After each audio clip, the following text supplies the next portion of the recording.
Hello students, चलिए आज का क्वेश्चन देखते हैं। आज हमारे पास क्या क्वेश्चन है आप लोगों के लिए।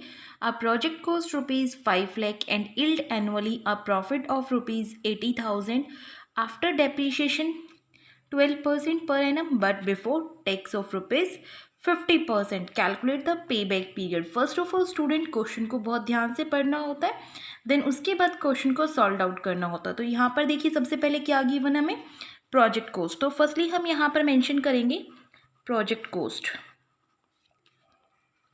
कितना अमाउंट गिवन है, ₹5 लाख। देन आफ्टर उसने हमें प्रॉफिट गिवन है, profit of ₹80,000। So profit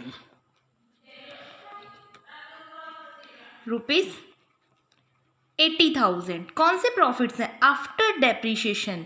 so हम यहाँ पर मेंशन करेंगे after depreciation profit 12% per annum. सो डेप्रीशिएशन कितना है, at the rate 12% per annum but before tax. लेकिन जो ये डेप्रीशिएशन से हमारे प्रॉफिट हैं, डेप्रीशिएशन के बाद वाले हैं और प्रॉफिट से बिफोर वाले हैं। So before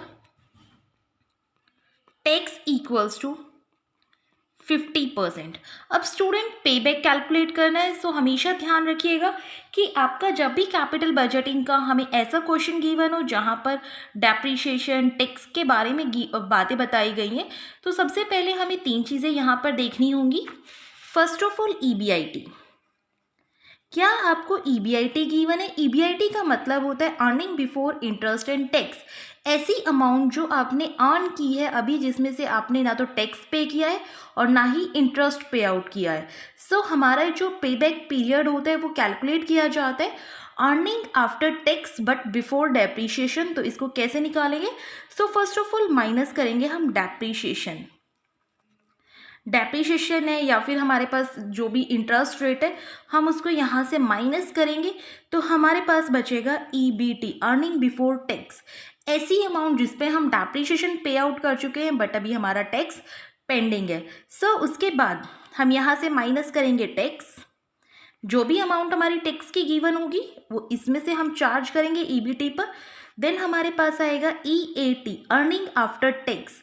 then earning after tax के बाद हमें अमाउंट चाहिए earning after tax but before depreciation. So then again we are on depreciation. Depreciation को वापस इसमें ऐड कर दिया जाएगा तो आपके पास आएंगी earning after tax but before depreciation. So student यही ट्रिक आपको यहाँ पर यूज़ करनी है। चलिए क्वेश्चन की तरफ देखते हैं।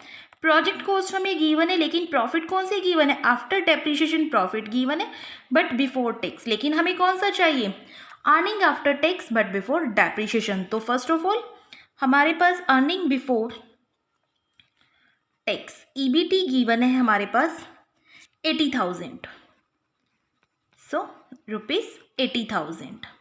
देन अब उसमें से हमें क्या माइनस करना है, tax. So we are deduct the tax. Tax कितना गिवन है, 50%। तो 80,000 का 50% ₹40,000। सो हमारे पास रिमेनिंग अमाउंट बचती है 40,000। ये अमाउंट क्या है हमारे पास, एट अर्निंग आफ्टर टैक्स। अब जो ये अमाउंट हमारे पास आई है इसमें हमें वापस क्या ऐड करना है, डेप्रीशिएशन। अब सोचेंगे कि डेप्रीशिएशन का तो अमाउंट गिवन ही नहीं है, कहाँ से ऐड करें। सो क्वेश्चन की तरफ देखिए, हमने लिखा था आफ्टर डेप्रीशिएशन 12% पर एनम। और जो डेप्रीशिएशन होगा हमारा किस पर चार्ज किया जाएगा, फिक्स्ड एसेट्स पर, जो हमारी कॉस्ट ऑफ द प्रोजेक्ट होगी उस पर चार्ज किया जाएगा। सो 5 लाख का हमें 12% कैलकुलेट करना। तो देखिए depreciation equals to 5 lakh multiply 12/100। So depreciation का अमाउंट हमारा आएगा स्टूडेंट 60,000। क्लियर है? देन उसके बाद यहाँ पर हम वापस डेप्रीशिएशन को ऐड कर देंगे। सो ये हमारे पास हो गई amount 1 lakh rupees. It is 1 lakh. इस अमाउंट को हम कहेंगे earning after tax but before depreciation. Earning after tax but before depreciation. So student, अब हमारे पास ये वाली अमाउंट आ चुकी है। चलिए अब क्वेश्चन की तरफ चलते हैं। Calculate the pay back period. Same ऐसा जो लास्ट वीडियो में हमने किया था पे बैक का फॉर्मूला, और सेम फॉर्मूला यहाँ पर भी इम्प्लीमेंट होगा।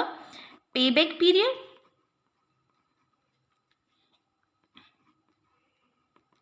इक्वल्स टू, यस फॉर्मूला क्या था, cost of the project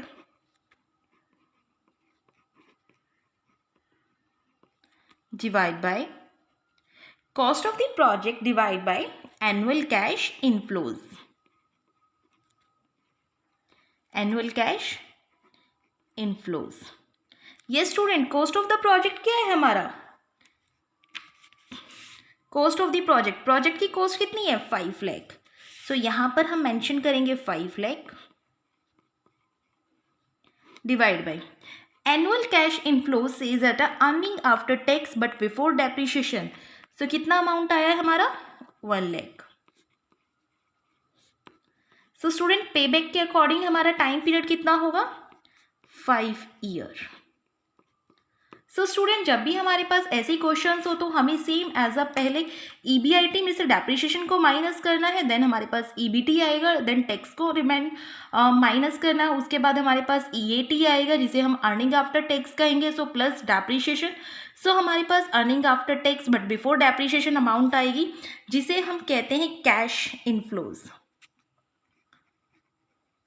this are called annually cash inflows या कैश इनफ्लोज, जिनको सिर्फ हमें यहाँ पर इम्प्लीमेंट करना है और आपका क्वेश्चन इजीली सॉल्व हो जाएगा। इस टाइप के आप सभी क्वेश्चन यहाँ से सॉल्व कर सकते हैं।